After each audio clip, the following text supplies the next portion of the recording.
நேயர்களே, இன்னைக்கு நம்ம சேனல்ல என்ன பார்க்குறோம்னு பார்த்தீங்கன்னா, சண்டே ஸ்பெஷலா மட்டன் பிரியாணி செய்ய போறோம். ஸோ அதோட செய்முறையும், அதோட செயலும் தான் நம்ம இன்னைக்கு வந்து வீடியோல பார்க்க போறோம். ஸோ மட்டன் பிரியாணி செய்யறதுக்கு தேவையான பொருட்கள் பார்த்தீங்கன்னா, வெங்காயம், தக்காளி, இஞ்சி பூண்டு பேஸ்ட்டு, பச்சை மிளகா. ஸோ இது எல்லாமே நம்ம எடுத்து தேவையான அளவு கட் பண்ணிக்கலாம். ஸோ நம்ம இன்னைக்கு பார்த்தீங்கன்னா, 1/2 கிலோ கறி எடுத்திருக்கோம் மட்டனு. ஸோ அந்த 1/2 கிலோ கறியில 3லேருந்து 3 1/2 கிளாஸ் வரைக்கும் அரிசி போட போகிறோம். ஸோ அதுக்கு தேவையான பொருட்கள் தான் இப்போ நம்ம எடுத்து வச்சுருக்கிறோம். நான் 4 வெங்காயம், மீடியம் சைஸில் இருந்தால் 4 வெங்காயம். ஸோ தக்காளி நல்ல பழமாக 4 எடுத்து வச்சுக்கோங்க. பச்சை மிளகா ஒரு 4. ஸோ இது எல்லாமே ஸ்லைஸாக நல்லா அரிஞ்சிக்குங்க. நல்லா அரிஞ்சு எடுத்து வச்சுக்கிட்டு குக்கரை எடுத்து அடுப்பில் வச்சுட்டு தேவையான அளவு எண்ணெயை ஊற்றிக்கிறோம். ஸோ ஒரு கிளாஸ் அரிசிக்கு 2 ஸ்பூனுன்ற அளவுக்கு எண்ணெயை ஊற்றிக்கிறோம். ஒரு 2 ஸ்பூனு வந்து பார்த்தீங்கன்னா நெய்யை சேர்த்துக்கிறோம் கூடவே. ஸோ அது கூட வந்து பார்த்தீங்கன்னா 2 ஏலக்காய், 2 லவங்கம், பட்டை அப்படின்னு சொல்லிட்டு அதையும் சேர்த்துக்கிறோம், பிரியாணி இலை. ஸோ அது போட்டுட்டோம். அது கூடவே அப்படியே வெங்காயம் நறுக்கி வெங்காயத்தை போட்டு நல்லா வதக்கிடுறோம்.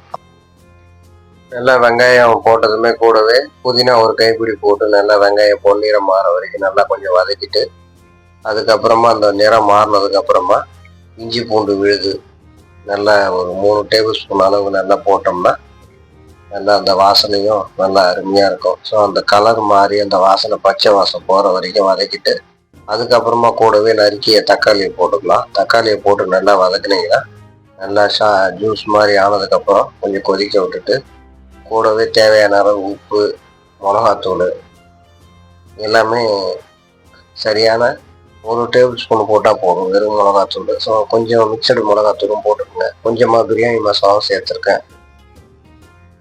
ஸோ எல்லாத்தையும் போட்டு நல்லா ஒரு கிளறி அப்படி ஒரு கொஞ்சம் நேரம் வேக வச்சுட்டு, அதுக்கப்புறமா ஒரு வேக்காடு வச்ச கறியை மட்டனை மசாலாவோடு சேர்த்து கலரை விட்டு கொஞ்சம் நல்லா கிண்டுன்னு கிண்டிட்டு, அதுக்கப்புறமா கொஞ்ச நேரம் மூடியை போட்டு மூடி வச்சோம்னா நல்லா அந்த தண்ணியெல்லாம் அதில் இறங்கும். ஸோ இறங்கினதுமே கூடவே தயிர் தேவையான அளவு கொஞ்சம் சேர்த்துக்கிட்டோம்னா நல்லா அந்த கறியிலே நல்லா மசாலாவோட இறங்கி நல்லா ஊறிடும். ஸோ அதுக்கப்புறமா எலுமிச்சம்பழம் ஒன்று நல்லா புழிஞ்சு விட்டோம்னா அந்த புளிப்பு வந்து நல்லா இறங்கி மசாலாவில் ஒன்றா சேர்த்துரும். அப்படியே பார்த்தீங்கன்னா ஒரு கிளறி விட்டுட்டு கொதிக்க வச்சதுக்கப்புறம் தேவையான அளவு ஒரு கிளாஸ் அரிசிக்கு 1.25 கிளாஸ் வீதம் நம்ம தண்ணி ஊற்றுறோம். ஸோ அந்த தண்ணி பதமும் கரெக்டாக நம்ம ஊற்றணும். ஊற வச்ச பிரியாணி அரிசியும் நம்ம வந்து தண்ணி இல்லாமல் நல்லா வடித்து வச்சுக்கணும். ஸோ அப்போ தான் வந்து பார்த்திங்கன்னா சாதம் வந்து குழையாமலும் கரெக்டாக அந்த பதம் வந்து உதிரியாக சாதம் நல்லா உதிர்ந்து வரும்.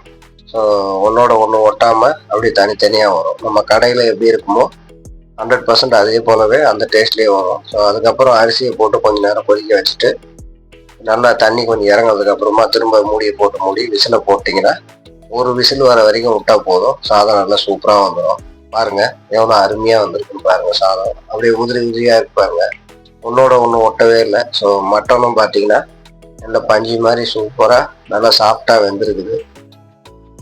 ஸோ உங்களுக்கும் நம்மளோட ஸ்டைல் பிடிச்சிருந்துச்சுன்னா நம்ம சேனலை பார்த்து இந்த பிரியாணியை செஞ்சு பார்த்துட்டு நம்மளோட கமெண்ட் பாக்ஸில் கமெண்ட் பண்ணுங்கள். ரொம்பவும் சூப்பராக வந்துச்சு biryani. First time mutton biryani இவ்வளோ டேஸ்ட்டாக செஞ்சுருக்கேன் நானே. ஸோ ரொம்பவும் அருமையாக இருந்துச்சு. நம்ம சேனலில் புதுசாக பார்க்குறவங்க லைக் பண்ணுங்கள், சப்ஸ்கிரைப் பண்ணுங்கள். பாய்.